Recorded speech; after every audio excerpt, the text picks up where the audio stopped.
അഞ്ചിൽ തുടങ്ങി 50,000, 100,000, 200 അതിനു മുകളിലേക്ക് ദയാരഹിതമുയരുന്ന മരണങ്ങൾ, വിലാപങ്ങൾ കണ്ടത് യാഥാർത്ഥ്യമാണോ അതോ പേക്കിനാവാണോ പടച്ചവനെ എന്ന് മരവിച്ച് വാർത്ത പറഞ്ഞ ആ വല്ലാത്ത വാർത്താ ദിനങ്ങൾ ഓർക്കലാണ്. ആ ദുരന്ത സായാഹ്നങ്ങളിൽ ഒന്നിൽ മേപ്പാടി ടൗണിൽ നടത്തിയ സംവാദം പൂർത്തിയാക്കി മടങ്ങാൻ നേരം വേദനയോടെ പരിഭവം പറഞ്ഞൊരു ഷാജിച്ചേട്ടനുണ്ട്.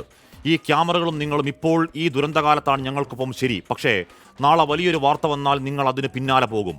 ഇപ്പോൾ മത്സരിച്ചാഞ്ഞു പ്രഖ്യാപിക്കുന്ന വാഗ്ദാനങ്ങൾ വ്യാജങ്ങളുടെ പടുവാക്കാകും. ഞങ്ങളും ഞങ്ങളുടെ അനാഥത്വങ്ങളും തകർന്നുപോയ കിടപ്പാടങ്ങളും സ്വപ്നങ്ങളും ഞങ്ങളുടെ മാത്രം നീറ്റലാകും. ഞങ്ങൾ ഒറ്റയ്ക്കാകും. അങ്ങനെ ഉണ്ടാകല്ലേ സാറേ. ആ വേദനകൾ, വിലാപങ്ങളുടെ മഹാദുരന്തം കഴിഞ്ഞ് 4 പൂർണ്ണമാസങ്ങൾ പൂർത്തിയാക്കി 5-ാം നാളും കഴിഞ്ഞ് 6-ാം ദിവസമാണ്.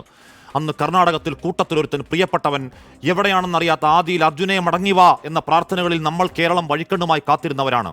ആ ഗംഗാവലിയിൽ കാണാതായി പിന്നീട് കിട്ടിയത് ജീവൻ ഒന്നാണെങ്കിൽ മുണ്ടക്കൈയുടെ ചൂരൽമരയുടെ മണ്ണറകളിൽ കാണാമറയത്തിപ്പോഴും കണക്കിൽ മാത്രം പ്രാണൻ 1ഉം 2ഉമല്ല 44 ആയുഷ്കാലത്തിന്റെ വിയർപ്പിൽ കിതച്ചുണ്ടാക്കിയ കിടപ്പാടമടക്കം എല്ലാം പൊക്കോട്ടെ സാറേ. ഓമനിച്ച് കൊതി തീരാത്ത കുഞ്ഞുങ്ങളുടെ പൊന്നുമക്കളുടെ ശരീരം എവിടെയാണെന്നറിയാതെ, ചേതനയില്ലെങ്കിലും വാരിയെടുത്ത നെറ്റിയിൽ അവസാനമായി ഒരു ചുംബനം നൽകി യാത്ര പോലും നൽകാനാവാത്ത ജീവിതം എന്തൊരു ഗതികെട്ട ജീവിതമാ സാറേ എന്ന് വിലപിക്കുന്ന അച്ഛന്മാരെ, ഉമ്മമാരെ ഇന്നും കേട്ടതാണ്.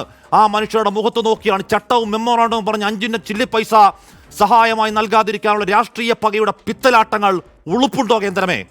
എന്നിട്ട് ചെയ്ത സേവനങ്ങളുടെ ഔദാര്യം പറച്ചിലാണ്. മോദി വന്നില്ലേ, മന്ത്രി വന്നില്ലേ, വ്യോമസേനയുടെ വിമാനങ്ങൾ വന്നില്ലേ? ചുമ്മാതല്ല കേന്ദ്ര സാറേ, പിന്നാലെ വരും. നയാ പൈസ എണ്ണി തയ്യാറാക്കിയ ഒരു കണക്കിന്റെ വാറോല. ഈ പോയ മഹാപ്രളയകാലത്ത് രക്ഷാപ്രവർത്തനത്തിന് അടിച്ചു കിട്ടിയ ബില്ല് 102 കോടിയാണ്. 205 കോടി 81 ലക്ഷം രൂപ നാട് മുങ്ങിയ കാലത്തെ അരിക്കാശ് പോലും പിടിച്ചു പറിച്ചിട്ട് യൂണിയൻ സർക്കാരെ ഔദാര്യം പറയല്ലേ?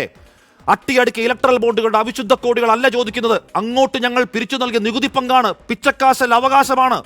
അവകാശങ്ങൾ തരുന്നില്ലെങ്കിൽ പിടിച്ചു വാങ്ങാതിരിക്കാനും മാത്രം മലവെള്ളപ്പാച്ചിൽ ചണ്ടികളായോ നമ്മൾ? ചരിത്രത്തിൽ, ചോരയിൽ, ജനിതകത്തിൽ പോരാട്ടങ്ങളുടെ സമരമുന്നേറ്റങ്ങളാണ്. അധർമ്മത്തിനെതിരെ നിറയണം ഡൽഹി തെരുവുകൾ. ആ കേന്ദ്ര പടിക്കൽ നാട്ടണം ഒരു രോഷപതാക. കേരളത്തിന്റെ സമരപതാക കാഹളം മുഴങ്ങട്ടെ.